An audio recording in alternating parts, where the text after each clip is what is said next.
Dios les bendiga, ¿cómo están? Espero que se encuentren todos muy bien. Les habla el pastor Andrés González. Bueno, me place muchísimo estar de nuevo con ustedes para compartirles hoy, creo que una de las enseñanzas más conocidas dentro de todo el libro de los Salmos. Estoy hablando esta tarde, estoy hablando este día del Salmo capítulo número 23. Este salmo famosísimo que creo que hasta las personas que no conocen nada de Biblia, los que de pronto no tienen algún tipo de relación con la vida cristiana, seguramente han oído de él o alguna vez han tenido algún tipo de contacto con el Salmo capítulo 23. Así que el día de hoy vamos a hacer este análisis y no sin antes hacer una oración, no sin antes decirle a Dios que sea Él dándonos el entendimiento, la sabiduría para poder explicar este salmo y que podamos entonces también aplicar lo que la palabra de Dios nos dice aquí. ¿Qué tal si cierras tus ojos? Donde quiera que te encuentres, me acompañas a hacer esta oración. Soberano Dios, en esta hora te damos gracias por la oportunidad que nos permite de sentarnos a analizar esta palabra. Te doy gracias porque tú eres bueno, te doy gracias porque tú nos das la sabiduría, el entendimiento, la inteligencia para comprender lo que dice tu palabra. Oro por cada una de las personas que nos están viendo en este momento. Oro por cada una de sus familias. Oro por ellos para que a través de la palabra que hoy vamos a estudiar, ellos sean sanados, sean restaurados, sean tocados, que ellos puedan encontrar fortaleza, seguridad en medio de la adversidad, en medio de la aflicción, en medio de todas las situaciones que puedan vivir, que puedan encontrar paz. Querido amigo, querido hermano, querido oyente, Dios te puede dar paz a través de esta palabra. No lo dudes, Dios lo puede hacer. En el nombre del Señor Jesucristo. Amén. Muy bien, vamos a empezar, pero antes quiero enviar unos saludos también a todos los que nos alcanzan a ver desde México. Me han estado escribiendo muchas personas desde México, así que les envío un saludo a ustedes, también de Argentina. No quiere decir que de otros países no nos vean, claro que sí.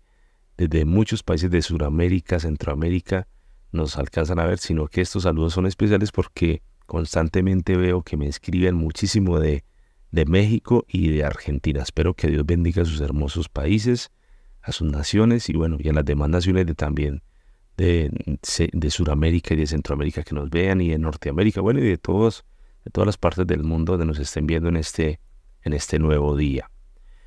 Vamos ahora sí a empezar con el análisis del Salmo capítulo 23. El Salmo capítulo 23 lleva por título Jehová es mi pastor, así se titula, Jehová es mi pastor. Y el subtítulo es Salmo de David, o sea que se le da la autoría ¿a quién? Al rey David. El Salmo capítulo 23 es considerado la joya de todo el libro de los Salmos, escuchen eso. Este es uno de los más conocidos, este es uno de los más estudiados y se le conoce de esa manera como la joya de todo el libro de los Salmos. En este hermoso salmo vamos a encontrar dos figuras muy importantes. En primer lugar vamos a encontrar a Dios como el pastor que cuida diligentemente a sus ovejas. Y lo segundo que vamos a encontrar en el salmo es que veremos la figura como de un anfitrión, alguien que atiende a su invitado con un banquete extraordinario. Así que no podemos olvidar eso. La primera figura vemos a Dios como un pastor que cuida a sus ovejas de manera diligente. Y la segunda parte o la segunda figura es de un anfitrión que atiende muy bien ¿a quién?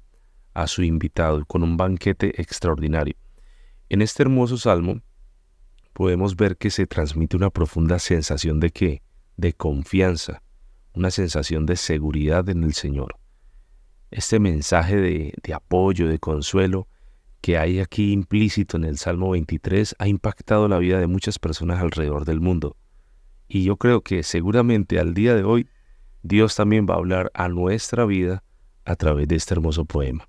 Muy bien, para entrar en el contexto de por qué se escribe el Salmo, quiero decirles que en la cultura de Medio Oriente, la imagen del pastor de ovejas era una imagen muy popular, pero a pesar de que era muy popular, no gozaba de gran prestigio, o sea, no era algo que realmente como que a la gente le gustara hacer.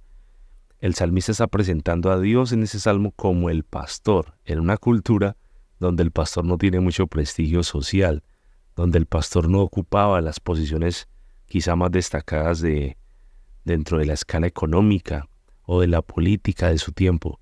Para el poeta, este Dios que él representa aquí se hizo pastor. Es como una manera figurada de revelar qué, de revelar la capacidad que tiene Dios de hacerse frágil, de humillarse a sí mismo, de tomar forma de siervo, de hacerse semejante a las personas y de hacerse vulnerable. Decir que Jehová es el pastor también está diciendo entonces que él como que se baja un poco de esa posición en la que lo podemos observar siempre a él sentado en su trono de gloria. Amén. Entonces, para poder entender esto es que el salmista está representando al Señor de esta manera. ¿Cuál era el trabajo del pastor? El pastor debía cuidar las ovejas y alimentar al rebaño, debía protegerlo de los peligros, debía protegerlo de los animales feroces, de las inclemencias del tiempo, de las dificultades del camino. Esa es la palabra que usa metafóricamente el salmista para referirse a Dios. Él se siente cuidado y él se siente que tiene bienestar y sobre todo que Dios le da seguridad. ¿Por qué? Porque Él es su pastor. Vamos ahora sí a hacer la estructura del Salmo y vamos a encontrar que el Salmo tiene dos estructuras, no es tan difícil. La primera parte o la primera estrofa la vamos a encontrar del versículo 1 al versículo número 4. Y la segunda estrofa va del versículo número 5 al versículo número 6. Como ven, es un salmo realmente corto, pero que tiene un impacto tremendo para cada uno de los que lo hemos tenido la oportunidad de estudiar. Entonces, en la primera sección, del versículo 1 al versículo 4, vamos a encontrar una metáfora de Dios como el pastor. La primera figura es Dios como el pastor, que está cuidando a su rebaño, que está cuidando a sus ovejas. Vamos ahora sí a analizar línea por línea. Dice el primer versículo: Jehová es mi pastor, nada me faltará.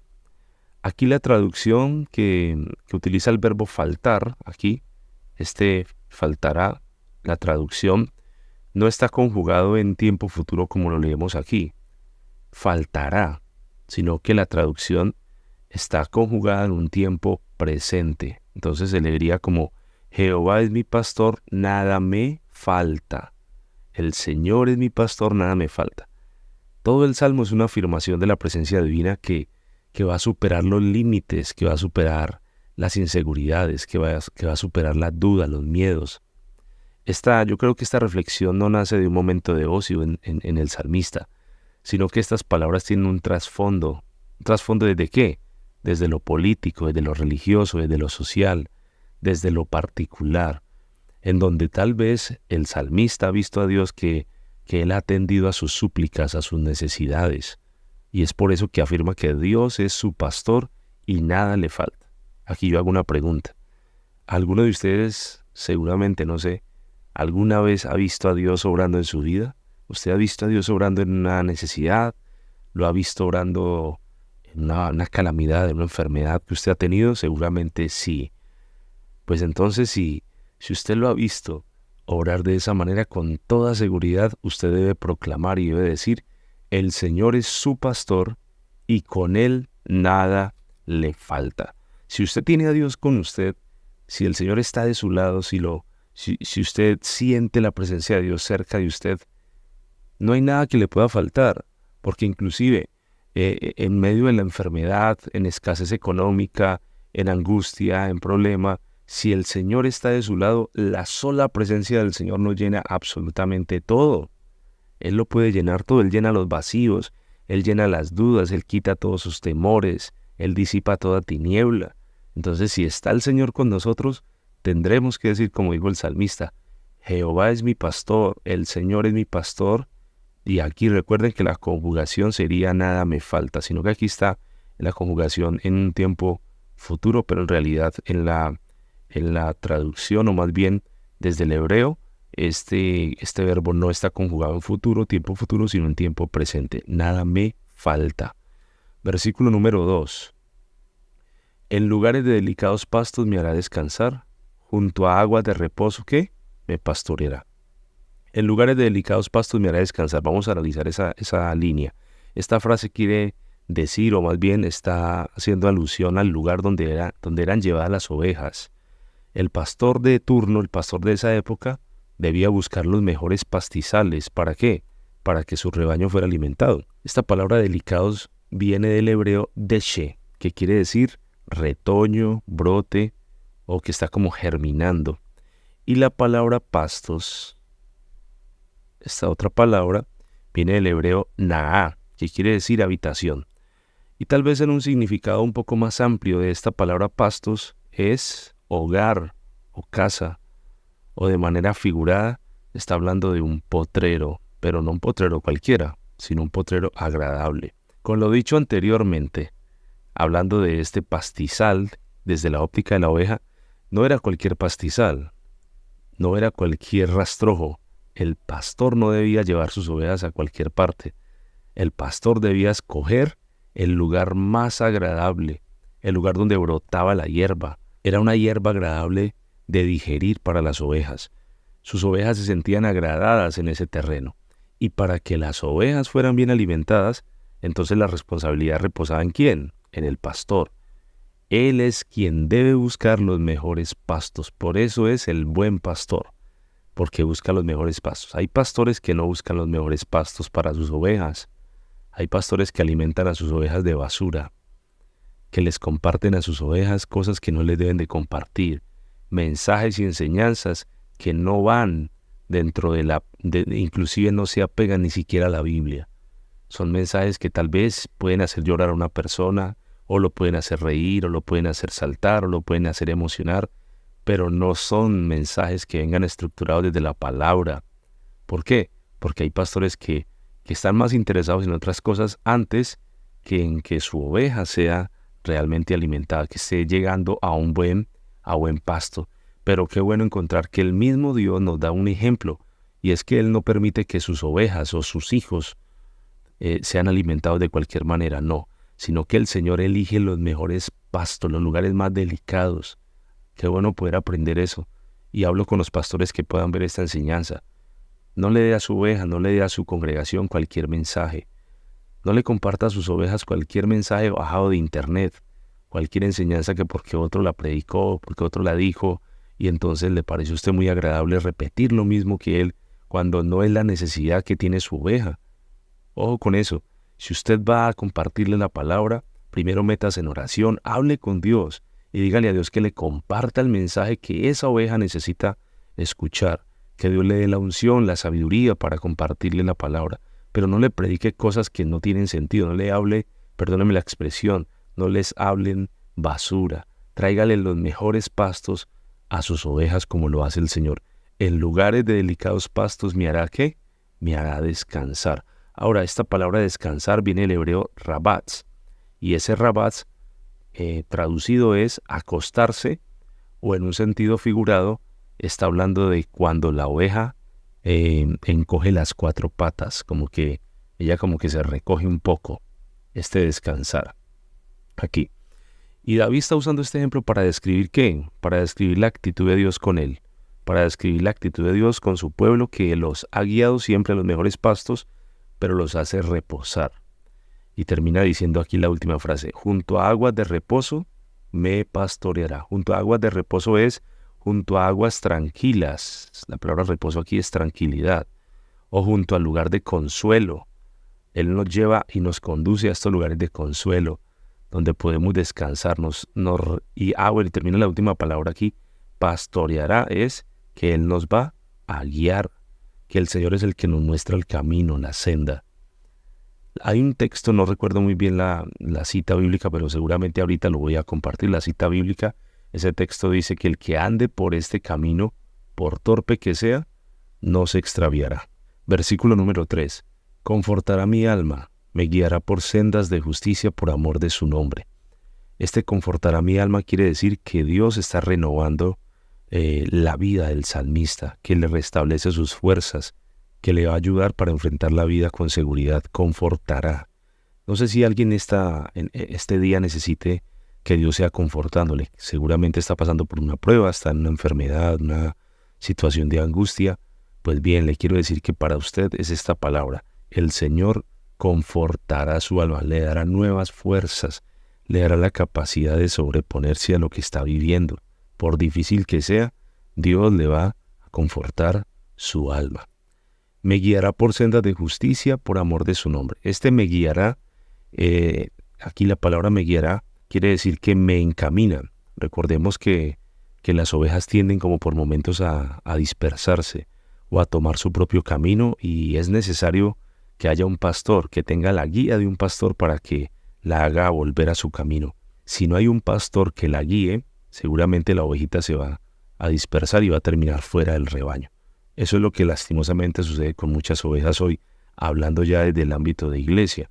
Y es que muchas personas comienzan a vivir la vida cristiana, empiezan a vivir con Dios, pero terminan fuera del camino porque les faltó la guía de un buen pastor, alguien que les guiara, alguien que les enseñara la palabra, alguien que les encaminara. Me guiará por sendas de justicia por amor de su nombre. Por sendas de justicia es por caminos derechos. En los caminos por los cuales el Señor nos conduce no son caminos torcidos, no, son caminos completamente rectos, son derechos. Por amor de su nombre, lo que quiere decir es que Dios actúa de manera coherente con su naturaleza santa, con su naturaleza justa, lo que garantiza un trato ¿qué? Un trato fiel, un trato amoroso de parte de Dios para todos aquellos que confían en Él, para los que se atreven a confiar en Él. Entonces eso aquí es prácticamente como si fuera una prenda de garantía, que el Señor lo va a guiar en justicia, que el Señor lo va a confortar. ¿Por qué? Por amor de su nombre. Es como si le colocara un sello allí. Usted debe tener seguridad en el Señor, que debe estar convencido de que el Señor lo va a confortar, porque el Señor desde su naturaleza le está garantizando que Él así lo va a hacer. El versículo número 4 dice: aunque ande en valle de sombra de muerte, no temeré mal alguno, porque tú estarás conmigo. Tu vara y tu cayado me infundirán aliento. La primera frase, aunque ande en valle de sombra de muerte, esto es, aunque ande por el desfiladero, aunque esté a punto de caer en ese lugar oscuro, aunque esté a punto de irme inclusive a la tumba. Eso es lo que más o menos está diciendo David allí. Aunque esté a punto de irme allí, a ese lugar de los muertos, no voy a tener temor, dice él, no temeré. ¿Por qué? No temeré mal alguno, porque tú estarás conmigo. Esto de que no temeré mal alguno es, no me voy a amedrentar, no me voy a asustar, no me voy a espantar o no voy a sentir ningún tipo de miedo por la adversidad, por la aflicción, por el agravio o tal vez por la calamidad. ¿Y por qué decía él esto? Porque el pastor estaba junto a él, porque el pastor de los pastores estaba cerca a él. Por eso era que no tenía temor, porque él dice aquí, porque tú estarás conmigo. Si Dios está con nosotros, Pablo decía, ¿quién contra nosotros? Qué bueno poder tener esa seguridad. Si Dios está contigo, ¿quién te puede hacer daño? ¿Quién te puede hacer agravio? ¿Quién te puede quitar la paz, querido amigo? ¿Quién podrá quitar el gozo de la salvación que Dios ha puesto en ti? Si Él está contigo, no hay diablo, no hay demonio, no hay enfermedad, no hay brujería, no hay hechicería, ni la misma muerte te va a poder quitar el gozo de la salvación, te va a poder quitar a Dios de tu corazón. Si lo tienes a Él, si estás con el Señor, ten la plena seguridad que no hay nada de estas cosas, que aunque andes en valle de sombra de muerte, no hay nada de eso que te pueda arrebatar lo que Dios te ha dado. La última parte del versículo número 4 dice, tu vara y tu cayado me infundirán aliento. Le infunden aliento la vara y el cayado de Dios, que son unos símbolos inequívocos de ¿qué? De la autoridad y del poder que tiene el pastor. La palabra vara aquí, voy a subrayar aquí, la palabra vara viene del hebreo shevet, y ese shevet quiere decir azote o báculo. Esta vara era usada para castigar o para defenderse de los enemigos o para defenderse de los animales salvajes. La vara era usada para eso, para golpear. Y el cayado, del que habla aquí David, viene del hebreo mishenah, que quiere decir bordón, o que era más bien usado como un sostén o como apoyo. Ese cayado era el que daba entonces el qué, como la seguridad, la fuerza. Algunos dicen que ese cayado tenía como en la parte de arriba como una curvatura, y con esa curvatura lo que hacían era atraer a las ovejas que se estaban como alejando. Entonces el pastor la tomaba muy suavemente y la atraía hacia él. Pero la vara, en muchas ocasiones el pastor la usaba para golpear sobre las paticas de las ovejas. Y cuando golpeaba sobre una pata de la oveja, pues obviamente en ocasiones se partía la pata de la oveja y entonces el buen pastor la tomaba sobre sus hombros y la llevaba hacia el redil, sobre todo las ovejas que estaban como muy, muy inquietas, las que saltaban mucho, las que se comportaban no como ovejas, sino como cabritos, saltando de un lado a otro, moviéndose, cayendo a algunos lugares no tan agradables. Entonces, ¿qué hacía el pastor? Con mucho pesar, con mucho dolor, tomaba la vara y golpeaba la pata de la oveja para que de alguna manera como que se aplacara un poco. Esto es muy significativo de la disciplina, sobre todo cuando Dios nos pone en esos procesos de disciplina, cuando Dios nos mete en esas pruebas para hacer que nuestro carácter como que se aplaque, ese ímpetu, esa fuerza que tenemos que a veces como que nos domina, que queremos hacer las cosas a nuestra manera, que queremos tener el control de nuestra vida sin contar con Dios. Entonces Dios permite muchas veces que caiga sobre nosotros la vara para decirnos, hey, esto viene para corregirte, para enseñarte que no es a tu manera, sino que es a la manera de Dios. Si tú estás en este momento, en estos instantes, sintiendo la vara de Dios, tranquilo, que el buen pastor no solamente usa la vara, sino que también usa el aceite. Él usa el aceite para sanar las heridas, Él usa el aceite para darle fortaleza. El Espíritu Santo de Dios desciende sobre nosotros para levantarnos de esos lugares de depresión, de ansiedad, de dolor, de duelo, de lágrimas. La presencia de Dios desciende para eso sobre nuestra vida. Vamos a entrar a analizar la segunda parte del Salmo, la segunda estrofa, que vendría siendo el versículo número 5 y el versículo número 6.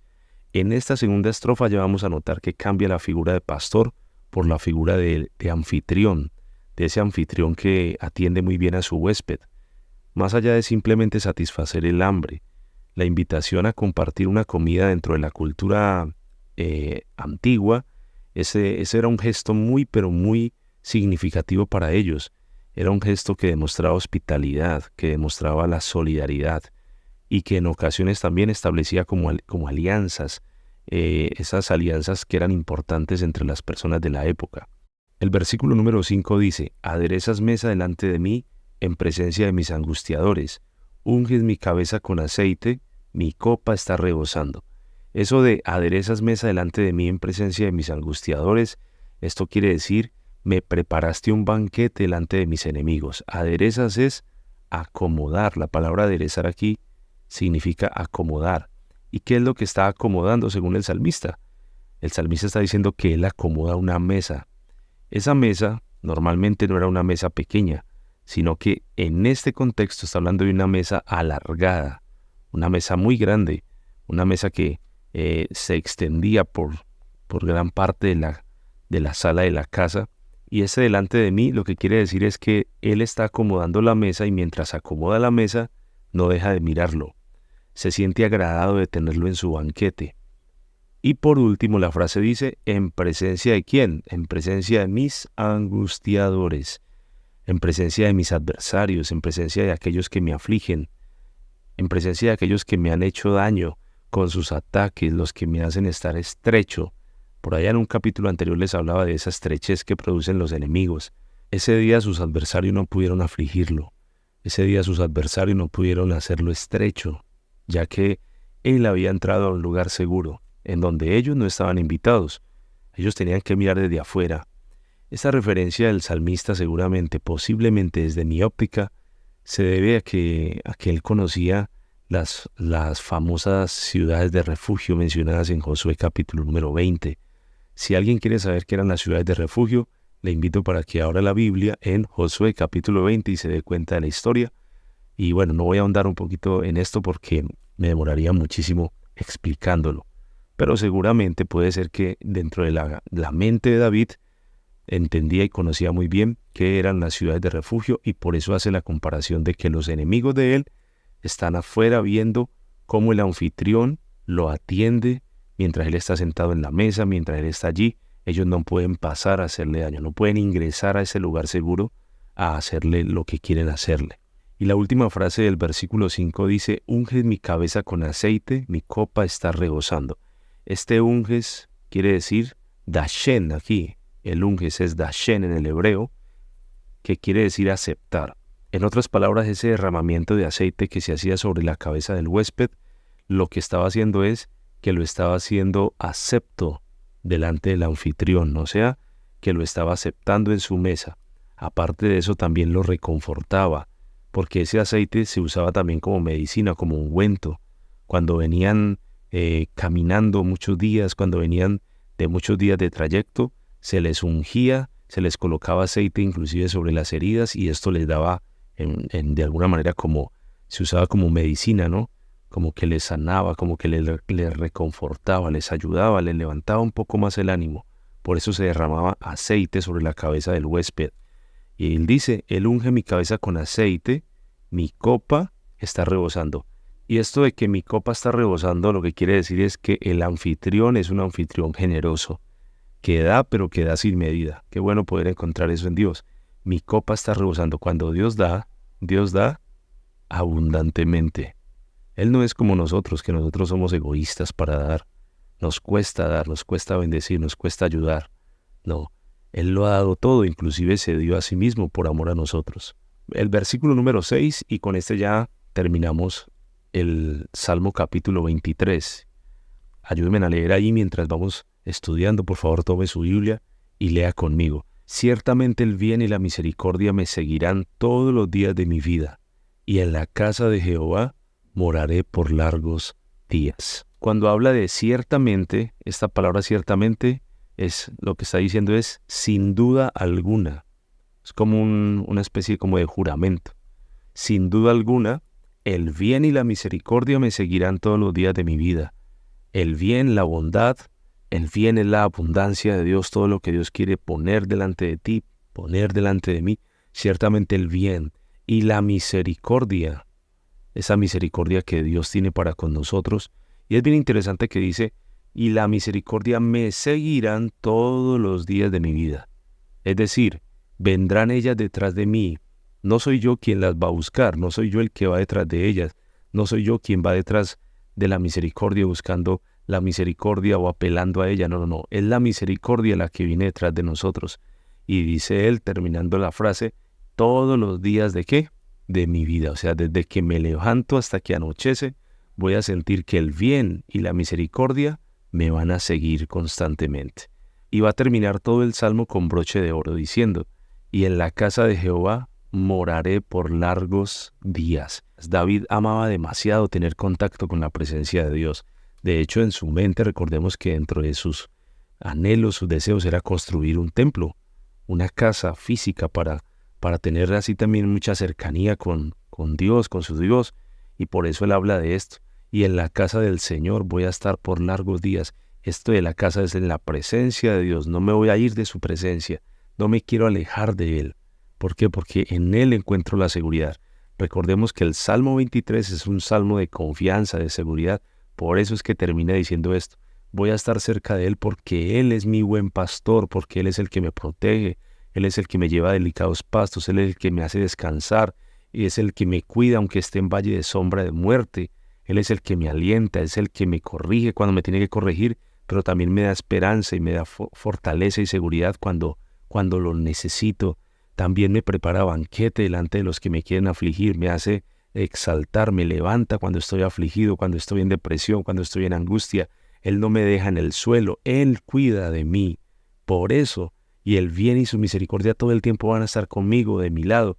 Es por eso que lo voy a seguir y es por eso que voy a estar cerca de Él. Qué bonito que podamos decir en este día y terminar con esta reflexión como David. En la presencia de Dios voy a estar por largos días. Y ese largos es, voy a tener mucho tiempo, mucha duración cerca de la presencia de Dios. No me voy a ir de Él. No sé si de pronto se podría decir ese largos como la eternidad. Permítame hacer esa interpretación aquí. Yo puedo hacer desde la eternidad, voy a estar convencido que aún si me llego a morir, en la eternidad seguiré al lado de mi Dios. Muy bien, ¿qué tal les pareció este Salmo 23? Cuéntenme, escríbanme. ¿Qué les llamó la atención de lo que leímos el día de hoy, de lo que estudiamos el día de hoy? Creo que es muy bonito este Salmo y nos deja una tremenda reflexión. Si estamos en angustias, en situaciones difíciles, miremos esta palabra y entendamos que el Señor es el buen pastor y el buen pastor da su vida por sus ovejas. Espero que Dios me los bendiga, que Dios me los guarde, que tengan un excelente resto de día Compartan este estudio, por favor. Ayúdenme compartiendo esta enseñanza a muchas personas para que ellos también vean lo bueno que ha sido Dios con nosotros. Que Dios me los bendiga, me los guarde y nos vemos en una próxima oportunidad.